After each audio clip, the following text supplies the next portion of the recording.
of them.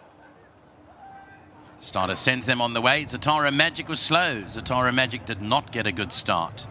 Fire Alley broke the line first, and as the early leader, East Coast is circling runners the outside. Harold the Duke is a good early position with Hunt Solo racing a close-up fourth, only 3 lengths off the leader as East Coast tries to challenge for that lead. After a slow beginning, Zatara Magic has moved up into 5th and passing a few runners now. Further back to Bournemouth, then came behind that Downing 7. Further back in the field is Alado's Pride, and Runaway Song is towards the back end of the field now as they head down the back straight. There's about 7 or 8 lengths covering them from first to last as they go away now towards the mile start. And out on the lead was Fire Alley, but being chased up now by Zatara Magic. But Fire Alley has the call. Zatara Magic is still looking for that lead and will probably find it there. Behind that in 3rd is East Coast, and then Harold the Duke in 4th. Downing 7 is 5th. Hunt Solo is 6th, and now about 7 lengths off the leader. Bournemouth is racing 1 or 2 behind that with Runaway Song, and Alado's Pride is tucked in at the back end. Still on a hard hold there, 9 or 10 lengths off the leader as the runners work their way to the furthest part of the track from the commentary box, and they've got about 1,200 metres left to run. Out on the lead, Zatara Magic, he's found the lead now. Worked hard to get there, led it by a couple of lengths. From in 2nd, Fire Alley. East Coast is racing 3rd. Harold the Duke is back in 4th position, 5 lengths off the leader. Then came Downing 7 and Hunt Solo. Further back, Runaway Song. Bournemouth is 8, 9 lengths off them with Alado's Pride chasing their out for the last position. They're turning into the home stretch. They've got 800 metres left to go here, and Zatara Magic opened up by 3.5 lengths from Fire Alley in 2nd. East Coast is 3rd.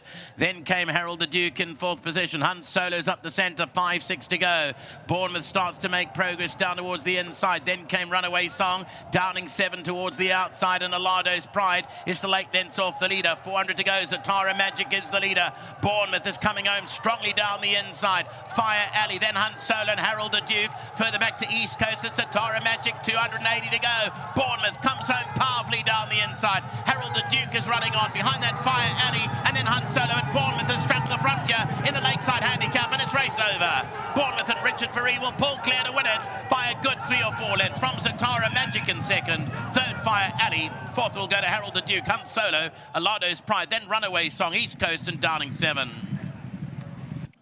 So Bournemouth starts to inch away at Zatara Magic's lead, 400 metres to go, and it was evident here, about 250 out, that Zatara Magic had run his race, and Bournemouth was finishing with a wet sail along the inside and went on to score readily. The son of Canford Cliffs was bred by Drakenstein Stud. He's now a 7-time winner from 23 starts, and Bournemouth beats Zatara Magic and the very classy Fire Alley staying on for the trifecta. 1 more to go.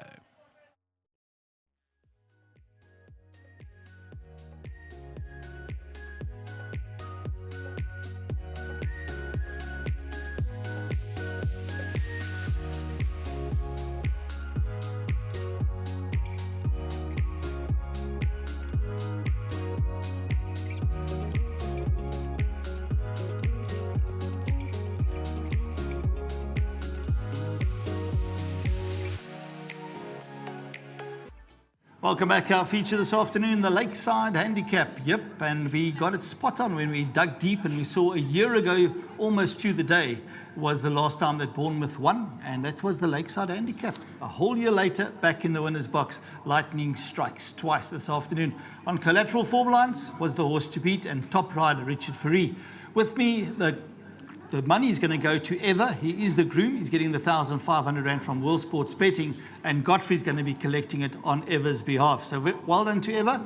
Nice in the bank, 1,500. Okay, let's get the man in the winner's box this afternoon, and he does study form and collateral form lines, and it's been a year since the source won. He had to come down in the ratings now. We spoke early on when we did the preview, Nadine and I.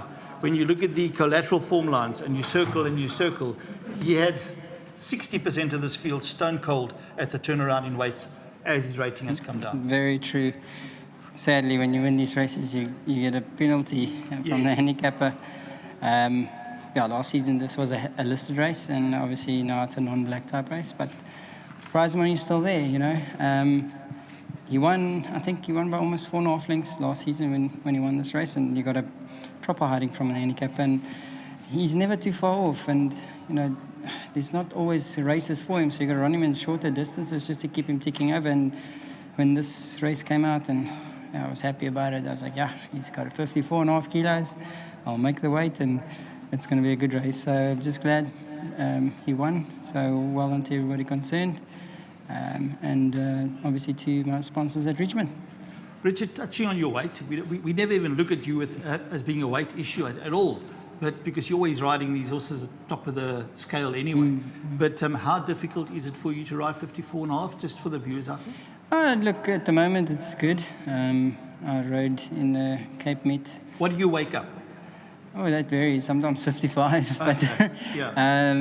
when you go into these sort of races, you get yourself ready. You go on a little diet and stuff like that. But with the heat we've had all across the country, it's been quite comfortable going into these things and still sort of have a burger if you want at home, or a nice steak and some putu, So I managed to be able to eat and still live a comfortable life and crack on from there.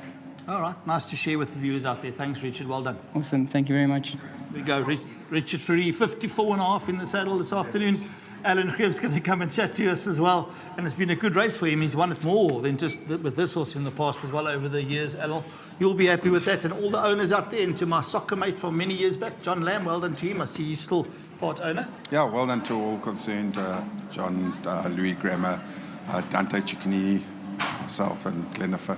Richard, good ride, picked him a year later, bounced back, winning form. So, I suppose you've got to wait a year for a win. This shows how passionate people are about racing. But, he's never been far off. He's just had to drop a little bit and be competitive again, and competitive at the right time for the right race. So often they say horses go in cycles, and you'll see when they win, normally a year later, they're in similar sort of vein as far as I'm concerned, and spot on today. So well done to everybody concerned. Great win. I watched them come back, and a couple of other runners, I must say, I was mentioning it here. They ran 2,400 meters, 2.4 kilometers, and apart from the bit of sweat under the saddle, these horses are coming back in top condition. They really look the part. Yeah, it's a nice cool day, there's a little bit of a little breeze, and it's not too hot, so everything's nice and comfortable, and we've had a bit of rain during the week, a little bit of give in the ground. I think they're really enjoying it. You can see by the results, there's a little bit of give in the ground, so the results are a little bit indifferent sometimes, but that's what happens, and everybody just, some horses adapt better. Well done, Giel. Thank you. Yeah, Bournemouth bred out at Drakenstein as well. They must get a mention, so well done to Drakenstein for breeding Bournemouth. His game, he's consistent, he's honest, he gives of his best, and he's won the Lakeside handicap.